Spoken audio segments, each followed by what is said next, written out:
Halo semua, terlebih khusus para pejuang skripsi atau mahasiswa-mahasiswa yang sekarang akan mengajukan proposal skripsinya ya.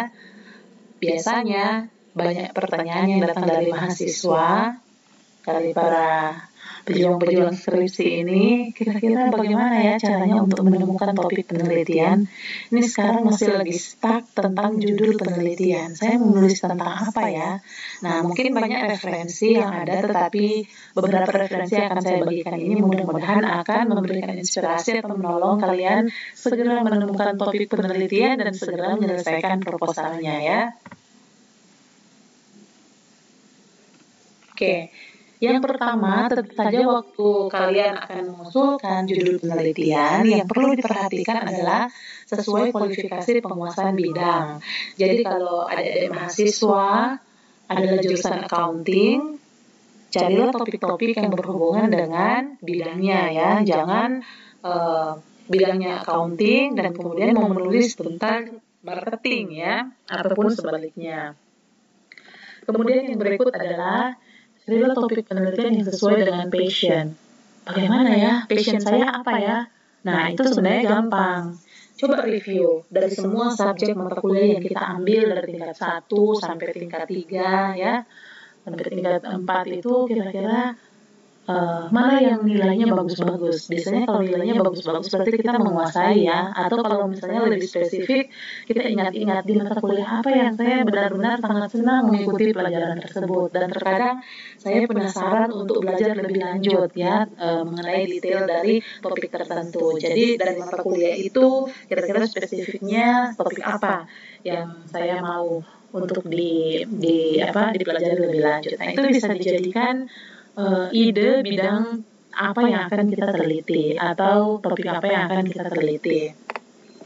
Selanjutnya, kalau misalnya contoh, kita mau meneliti tentang model Altman misalnya, ya, misalnya finance ya, mau meneliti tentang model Altman. Kita baca jurnal-jurnal yang ada, saya sudah share di video sebelumnya bagaimana cara memanfaatkan atau mencari literatur dari situs-situs yang terpercaya ya. Pada saat kita klik dan mendapatkan sekian banyak resources terkait artikel model Altman, coba baca jurnal dan perhatikan di kesimpulan dan saran, itu biasanya mereka memberikan a statement kalau nanti akan buat penelitian selanjutnya, maka ditambahkan aspek ini dan memperhatikan fenomena aspek tertentu yang mereka sudah cantumkan di situ.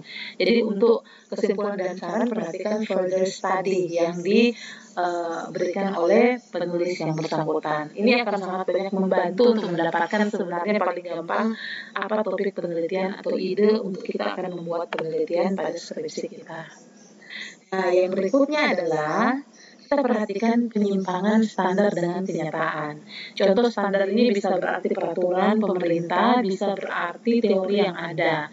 Contoh misalnya kita belajar di teori bahwa ini rasio-rasio keuangan, karena saya accounting ya, accounting finance, jadi saya contohnya lebih merujuk ke situ ya. Misalnya contoh rasio-rasio keuangan itu biasanya bisa digunakan untuk menilai performance perusahaan, menilai kinerja dari perusahaan, tetapi kemudian didapati ada kelemahan di situ. Misalnya kelemahannya adalah satu rasio itu bisa saja akan berbeda interpretasinya dengan beberapa aspek rasio lain yang perlu kita pertimbangkan sehingga bingung untuk mengambil kesimpulan ya. Tetapi kemudian muncullah pengembangan model, misalnya contoh model Altman untuk menilai financial distress dari sebuah perusahaan, potensi kebangkrutan. Tetapi beberapa artikel menyatakan bahwa ternyata model Altman ini tidak terlalu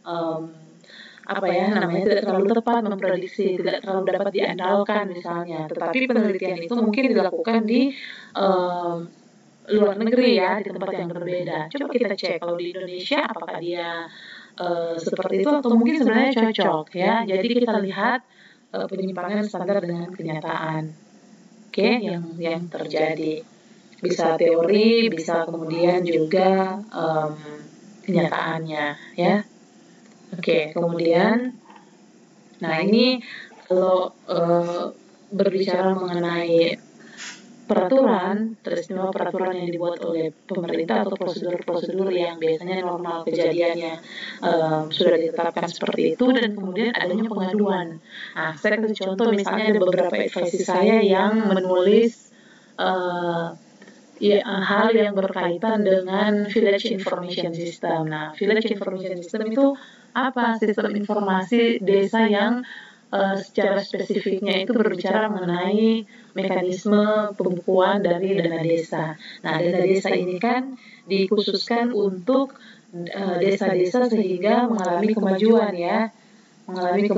sesuai dengan peraturan. Tetapi fenomena yang ada, banyak pengaduan terjadi penyimpangan atas dana desa tersebut. Jadi misalnya kalau di bidang accounting information system dilihat dari perspektif mekanisme sistem informasi akuntansinya atau pengelolaan pembukuan untuk terkait dana desa sampai dengan pertanggungjawaban, transparansi terhadap hal tersebut, itu bisa menjadi topik yang baik ya.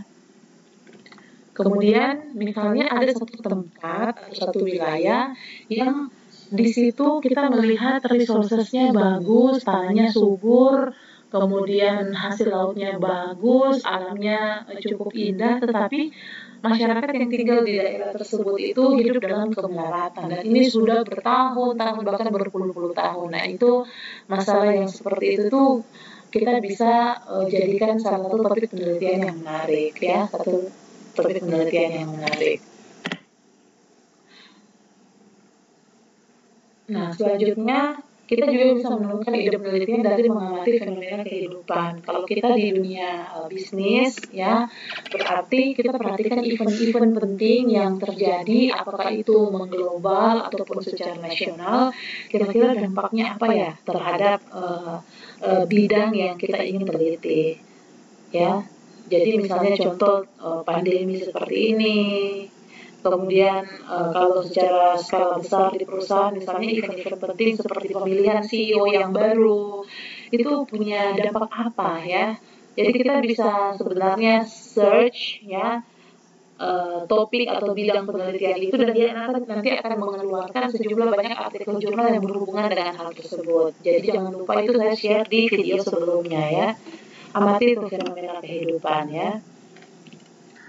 Nah, ini yang paling terakhir adalah ketika kita sudah menemukan berbagai artikel sesuai dengan topik yang ingin kita bahas, ya, walaupun belum menemukan judulnya apa, rajinlah baca artikel yang berhubungan dengan bidang yang ada itu. Kita bisa mendapatkan inspirasi dari acuan penelitian sebelumnya, dan kita bisa melihat ternyata ada kesenjangan literatur di mana sekelompok peneliti yang lain meneliti hasil yang berbeda dengan kelompok peneliti yang lainnya juga, sehingga di situ bisa jadi acuan untuk kita bisa meneliti kembali ya di situasi dan waktu yang berbeda. Nah, jadi perhatikan kembali pada saat kita ingin sudah menemukan topik penelitiannya ya, saya passionnya apa, segera cari kata kuncinya. Misalnya contoh kalau orang marketing ya, keputusan pembelian, search saja, lihat video saya sebelumnya, dan ini adalah situs-situs yang saya sudah bagikan di situs di video sebelumnya di tutorial YouTube ya, terkait bank literatur, tips dan trik untuk mendapatkan referensi yang baik ya, kualitas yang baik. Kalian bisa gunakan Google Scholar, ProQuest, BOK, DOAJ, Emerald Insight ya, dan juga ada yang banyak sekali yang bagus-bagus di Perpusnas ya. Oke, jadi semoga video kali ini bermanfaat, dan mahasiswa sekalian bisa segera menemukan topik atau judul penelitian untuk skripsi dan segera selesaikan proposalnya ya, dan sukses.